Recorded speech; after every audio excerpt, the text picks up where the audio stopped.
Friends, welcome to Biology Made Easy. Today in this video, we will discuss the cell inclusions.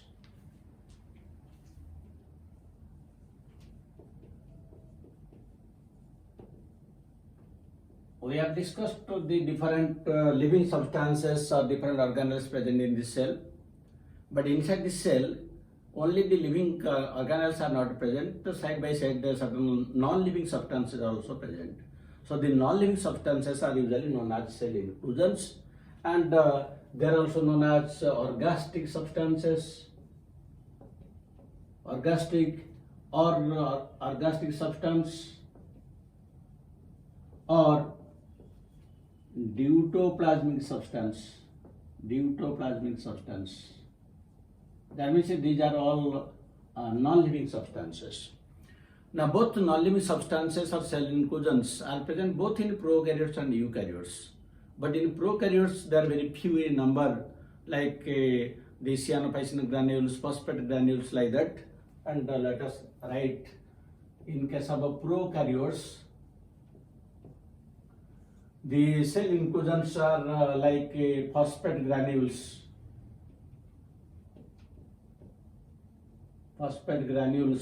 cyanophysin granules,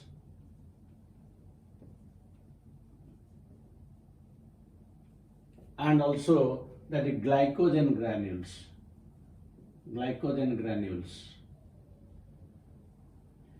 And in addition to these three, sometimes there is also polybeta hydroxybutyrate granules, then sulfate granules,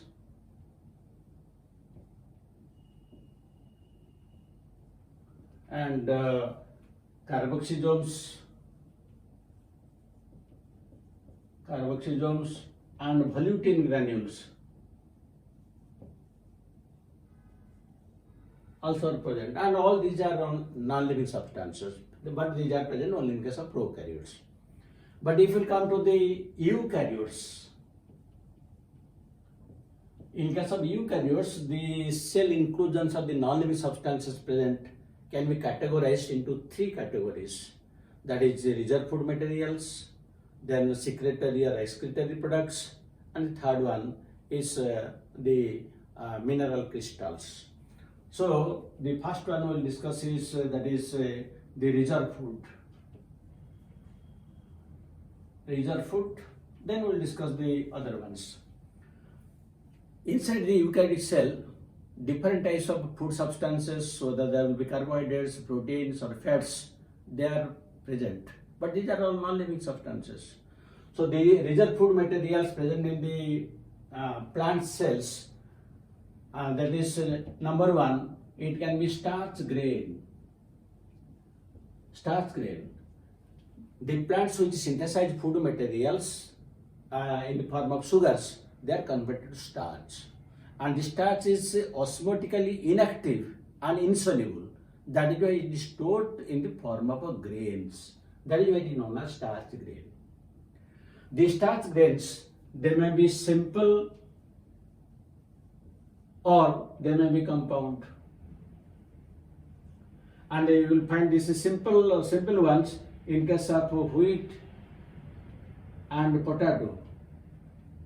And the compound ones, when several starch grains are combined together, that will get in case of rice and oat. The simple ones are again of two types. They may be eccentric or they may be concentric. So again, it may be eccentric or it may be concentric. So what is the structure of this eccentric and concentric? In case of eccentric, that means all the layers they are present at they are converging at a particular point. That means these are the different layers, and these are the starch layers, and all of them converge at a particular point. This point is known as hilum. And this hilum is not carbohydrate, it is a protein. This is very important from examination point of view.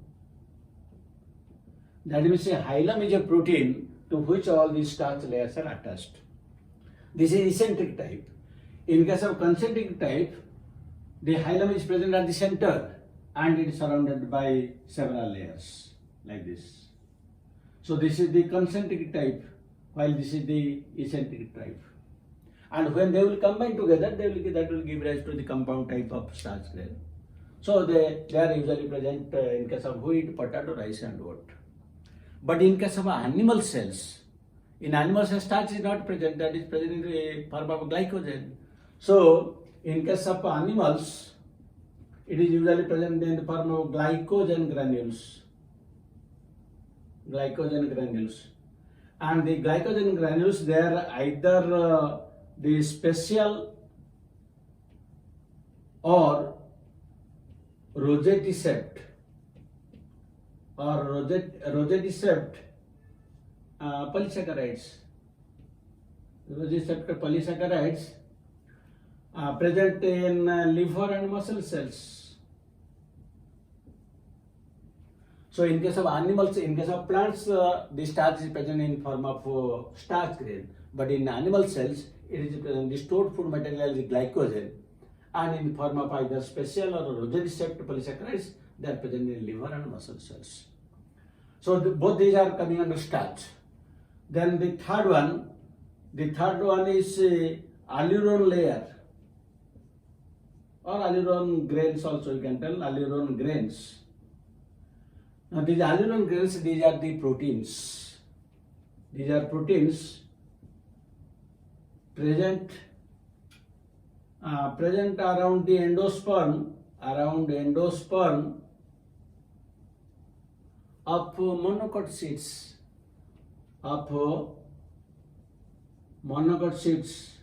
So it may be maize, rice, wheat. So the endosperm is surrounded by one layer that is known as aleurone layer, and that is a proteinaceous layer.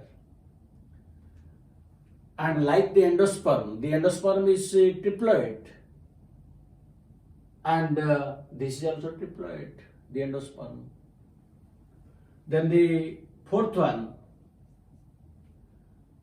the fourth one is that of the fat droplets.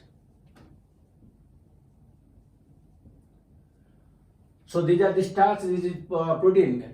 These fat droplets, they are the fatty substances. They are usually present in form of droplets.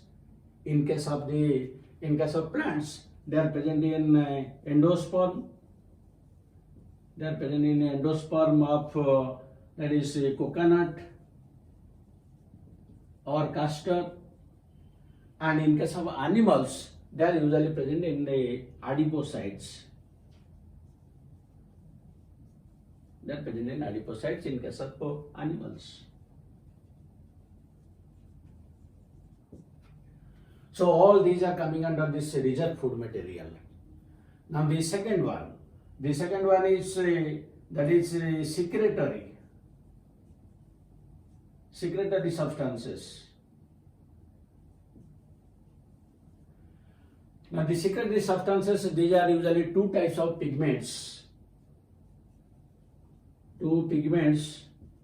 And they are present in case of animals, and one is melanin and the other is lipochromes. Now the melanins, they are produced in melanophores. While these are formed in lipophores. So both which in case of animals, both these two pigments are coming under secretory substances. While in case of animals, it is usually the gum, latex, all these things. This is in case of animals. And in case of plants, the gum, resin, latex, these are coming under the secretory or excretory substances. Then the third type is usually known as inorganic crystals.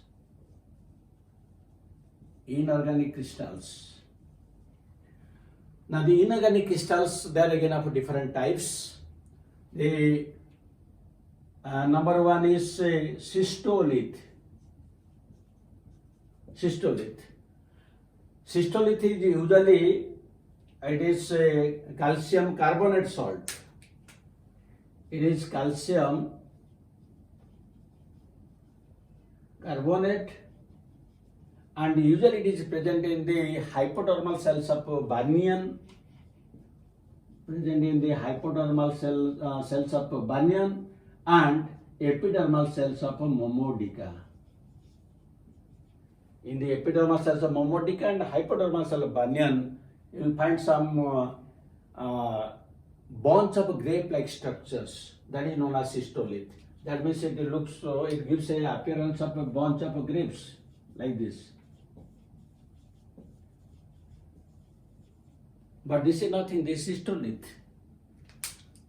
Then the second one is raphides. Raphides, and the raphides are calcium oxalate salts. These are calcium oxalate salts, and these are needle-like. These are needle-like, and these are usually present in case of lemna and iconia. But if these raphides will be star-shaped and present in groups, the name will change to spheroraphides. That means the third one is spheroraphides. Spheroraphides. So these are also calcium oxalate salts. These are also calcium oxalate salts, but they are star-shaped. They are star-shaped, and usually they are present in case of colocasia and chenopodium. Colocasia and chenopodium.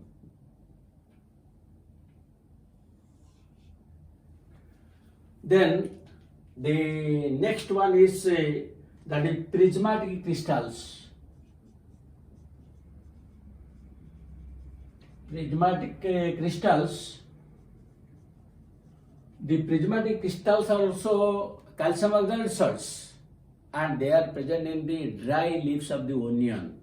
When we take onion, first we have to remove the dry scaly leaves. There is nothing. They are the calcium oxalate crystals. So these are the calcium oxalate salts, but these are present in the dry scales of onion. And the last one is crystal sand, and these are also calcium oxalate salts. These are also calcium oxalate salts, but they are present in the form of powdery mass, and is present in case of atropa. So they are present in the form of powdery mass and present in case of atropa. So these are the three types of that is cell inclusions present in case of eukaryotes, while these are the different types of cell inclusions present in case of prokaryotes, and all these are non-living substances. So this is all about the cell inclusions. Thank you very much. Wish you a very bright future, and God bless you.